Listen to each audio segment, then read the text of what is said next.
Okay, over to you, Shweta. Thank you so much. Good morning, everybody. I am delighted to be back at the Newton Institute after a decade. So a big thanks to all the organizers for bringing us all back together and for the Institute for hosting us. I also want to give a big shout out to Hannah and to Cecile for essentially introducing what I think is the first EDI session at a mathematical epi or modeling meeting, and I hope this really becomes the norm from here on out. So really happy about that. Also, big thanks to Anne for setting the stage and to Jess for sharing data from the computing side. My job today is to focus on our field and some data that we've been working with, focused on publication and citation practices in our field. We realized very quickly, thinking about this within the group, that there was really no data out there, and being a data-driven field, that this felt really important to start with.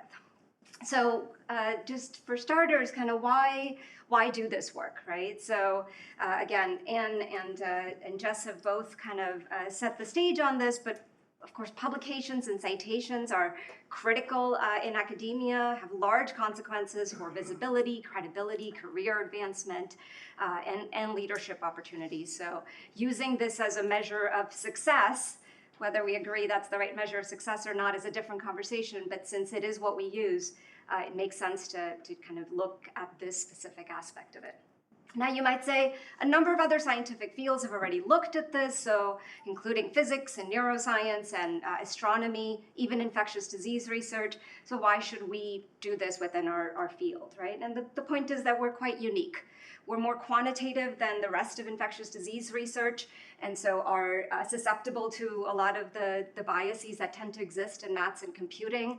We're more global and interdisciplinary, so it's hard to predict off the bat how we might look in terms of diversity, and we're more visible than most fields to the public, so it's really our responsibility to be sort of good citizens and good representatives of science.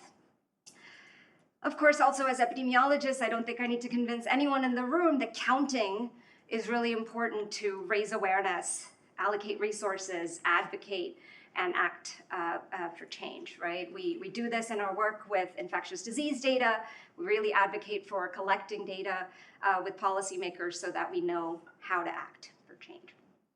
On a personal level, I am somebody who you might define as underprivileged. I had a privilege score of 2 on Anne's survey yesterday, but I'm also a person that has a lot of privilege, being at a US university, having a full professorship, and access to resources to do research. So I wanted to make sure to kind of use my privilege to really kind of try to provide some data on this situation. So what we've kind of focused on, again, is thinking about collecting data and analyzing both authorship and citation practices in our field of infectious disease dynamics, and looking at how how that varies by both gender and race and ethnicity. So before I tell you about any of that work, let me kind of roll the credits and thank Juliana Toby and Alexis Merritt. These are the junior researchers in my group that have taken time away from their infectious disease research to really focus on this work over the last couple of years. So real big shout out to them, and they really kind of represent all the hope and optimism I have for our field. I also want to thank colleagues at Clarivate Web of Science who kind of shared data with us to make the study possible, as well as the NIH within the US that helped with funding. So the first question is, to do this kind of work, is how do you define the field of infectious disease dynamics? How do you define the literature and who's kind of part of the field? So what we wanted to do is kind of define an authorship data set, right? This is the set of authors who we think are publishing as part of infectious disease dynamics. This turns out to be a lot easier in other fields, but because we tend to publish quite broadly in a wide variety of disciplinary and interdisciplinary journals, we can't really kind of go to one journal and look at the authorship practices there. We also don't have a international professional society for our field, which is something I'm hoping happens within my lifetime. That it's something we absolutely need. But that's the membership of such a society could possibly be used to define the field. we don't have that either. So what we ended up doing is we essentially identified a set of influential papers. These papers were defined as having at least 30 citations per year, and were identified based on a set of keywords that we all agreed were that kind of belonged to the field. And then the authorship data set was the papers citing the set of highly influential papers. Let me go backwards. We also added, just as a way to kind of reduce some noise, we made sure that every paper in this authorship data set cited one of the other papers in this authorship data set, so that we weren't getting things that were too extraneous. Secondly, we also wanted to look at citation practices, so we looked at all the citations that were made by these papers in this authorship data set, so essentially the bibliographies of those papers. Now, this aspect of kind of how we've defined the field has been kind of the most controversial when we've gotten feedback from colleagues. So let me kind of assure you that we tried many, many different things here. And this was probably the part of the project that kind of took the longest to kind of get to this point. The one other definition that we stuck with that we kind of did sensitivity analysis with is, instead of using these influential papers in case there's some biases there, as the root, we also used 3 very influential books in our field, which are Anderson and May, Odo, Hans, and Tom's book, and Matt and Hedges' book. Lastly, the big task, of course, was taking the names of authors for these articles, identifying the lead first and last author of each of the papers, and identifying their gender and race ethnicity. Now, this is done quite standardly in the field using machine learning packages, but of course, no one package is perfect, so we did compare multiple packages and sort of compared qualitatively the results at the end. Now, this focus on gender and race ethnicity, I'll give some caveats on that. So, of course, given the limitations of the packages, we really had to stick to binary gender, so just male and female, and so aren't able to capture non-binary or transgender individuals. On race ethnicity side, we use definitions from the US on race ethnicity, and I'll even use terms like people of color that are very US-focused terms. And again, this is just due to the limitation of the packages. Now, you might wonder, this focus on names seems quite specific, but given that publication and citation is really driven by our human perception of names and the implicit biases that go with that, using kind of names as the indicator of gender discrimination and racial discrimination is a standard practice in this community. So, given that that's kind of how we've defined the authorship and citation data sets, I'll share results from both of these sides. So on the authorship landscape, just kind of big picture first, the data set consists of about 12,000 articles in infectious disease dynamics. And we focused on the period from 20 years before the pandemic, just not to have any pandemic effects. In terms of the time series, right, you can see that there's been consistent growth, which is fantastic news for our field.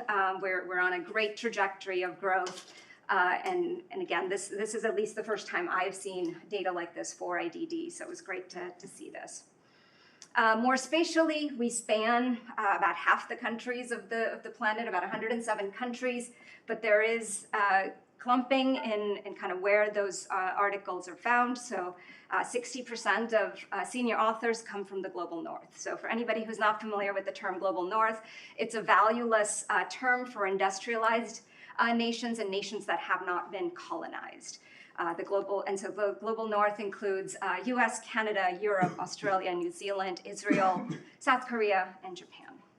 And so if I refer to global north, that's what I'm talking about. Now, digging in a little bit to the gender disparities within authorship, this plot is showing from the year 2000, from 2000 to 2019, the proportion of articles. So again, the unit of analysis here is the proportion of articles and not individuals, right? So we're seeing the gender split here. And we can compare that to a variety of things, right? Our expectation for this might be 50%, which is the population split between men and women, or it might be based on STEM graduates, which ranges from about 34% in the global north to much higher levels, like 60% in a number of global south countries. As you can see, we are well under that at our 23% in IDD literature, so women are quite starkly underrepresented in IDD authorship. The most worrying part of this, I'm sure is not escaping you, is that that line is essentially flat over the last 20 years. After a little bit of a sort of rise in the around 2000, our growth in terms of gender parity has been very, very slow. We can also look then at pairings of the genders with respect to first and last authors. So the big red bar here is articles that are authored by men, first and last author, and the green at the bottom is women, first and last author. And here I'm comparing to basically what we would expect given the fields makeup over here. And the good news here is that mentorship is not gender biased, which is, I think in computing, there is a clear bias there as well. So we have a kind of a bright part of this, positive part to focus on, that at least the way people are paired up once they're part of the field, there's not a gender bias there. Now moving on to the race ethnicity distribution within authorship. Here we want to be able to compare this to some expectation, and so we have to look at this at a national level. So I'm looking at the US and the UK, which make up the largest portion of the data set, and we're looking at the distribution of white, Hispanic, Black, and Asian individuals represented in senior authorship in articles with comparison to the population in both the US and UK. And as you can see, people of color are underrepresented in the field in at least both of these countries, and this does play out in as many countries as we looked at. And there have been some gains in this in the last 20 years, but of course a long way to go. Now in terms of citation, we essentially, again, as a reminder, we started with that authorship data set and looked at all the references that were cited in these papers. And we did some cleaning to make sure that we were getting a kind of relevant set. And so that led us to about 19,000 unique articles that were cited across over 250,000 citations. And so here in this plot, what we're looking at are the citation practices of these authors that we've deemed to be part of IDD.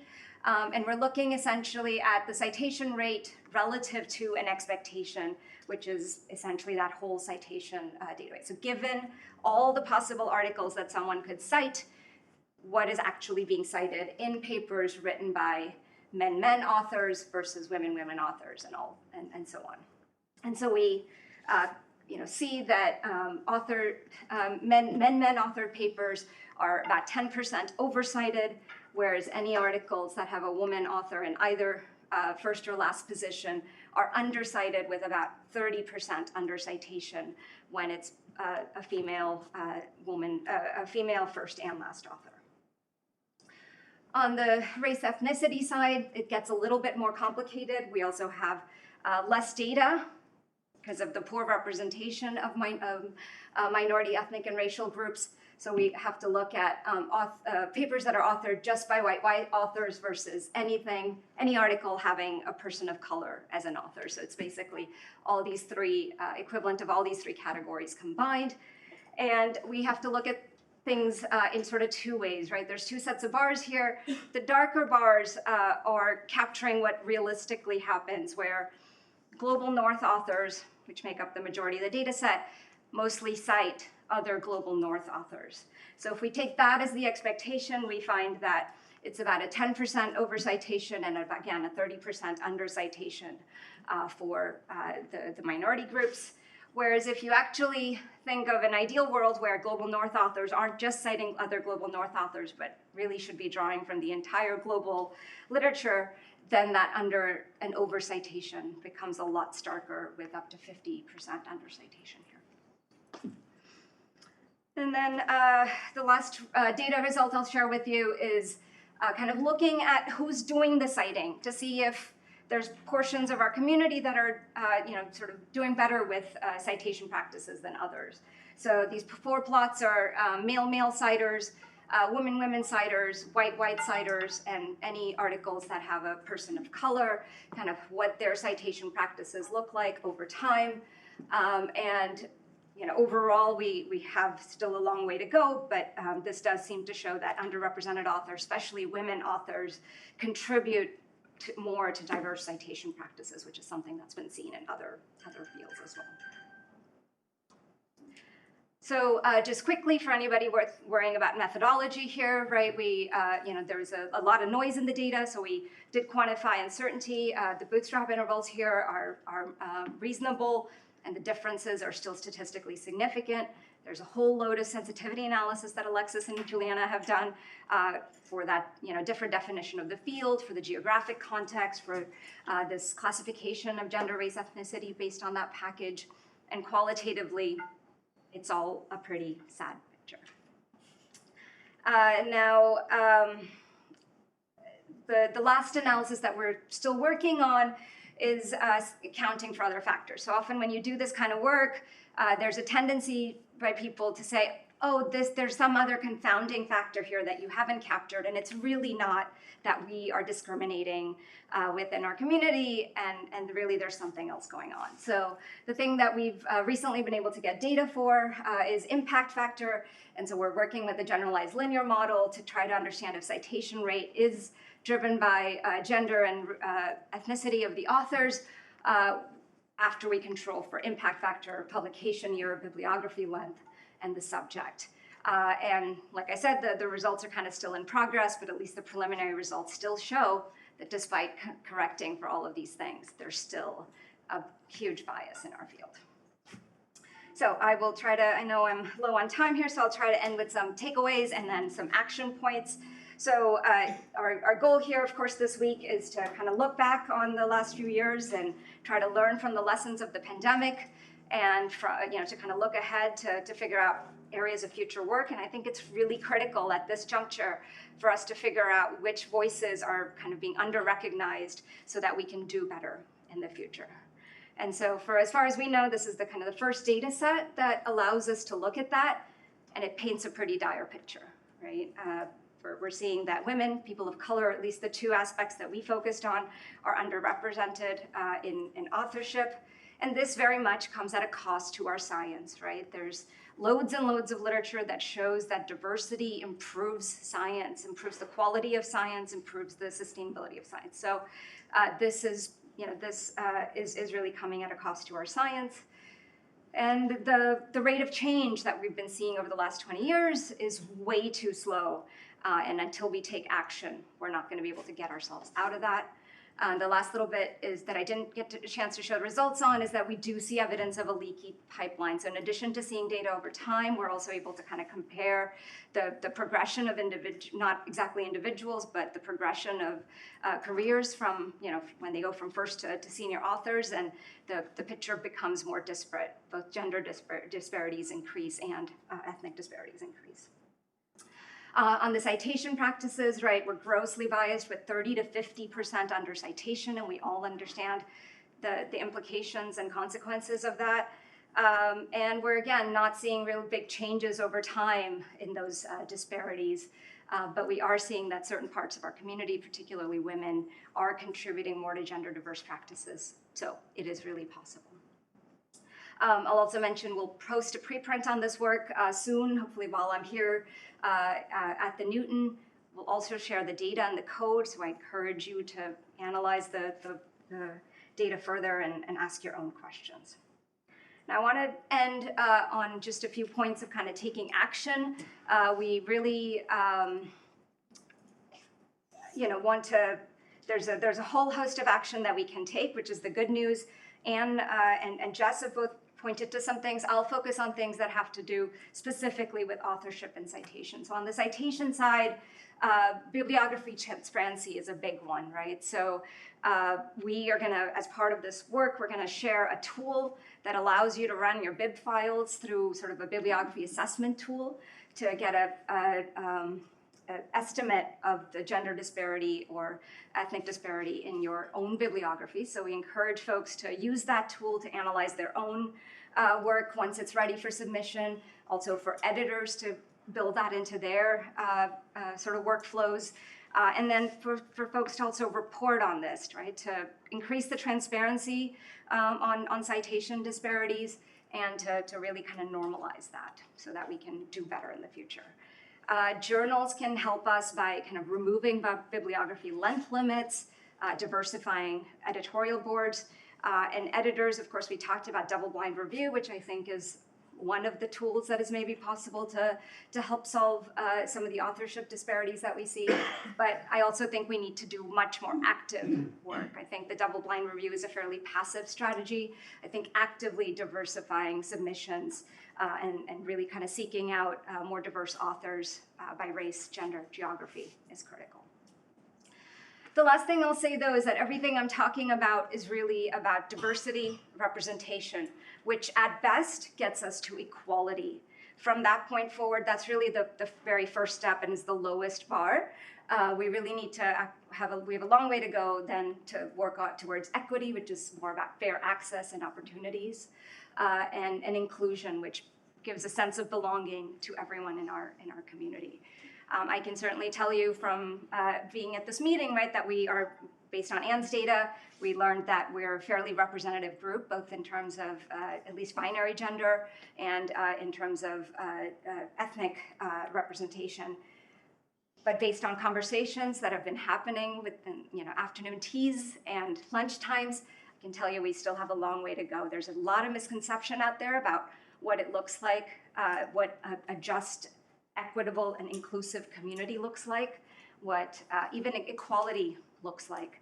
So I really encourage everyone to read the literature. There's a ton of science out there. We are scientists at the end of the day, and we don't have to just stick with modeling infectious diseases, right? So please educate yourself.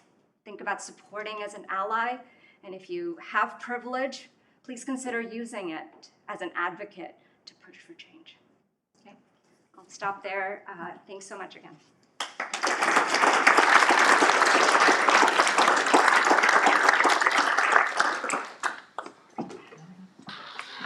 Again, while I'm setting up, if anyone has any clarifying questions for Shweta, please ask. Yes, please. Shweta, thanks for the great talk. I was curious about the bibliography assessment tool. Have you considered a feature, since you're already mapping out all the bibliography and who's contributing to what, to suggest other papers that people might have missed? So there are other tools out there that other fields have. Yeah, we'd love to put that on the list. It would certainly take a lot more work to be able to do that. But yes, I agree that that's a great idea that we should invest in as a field.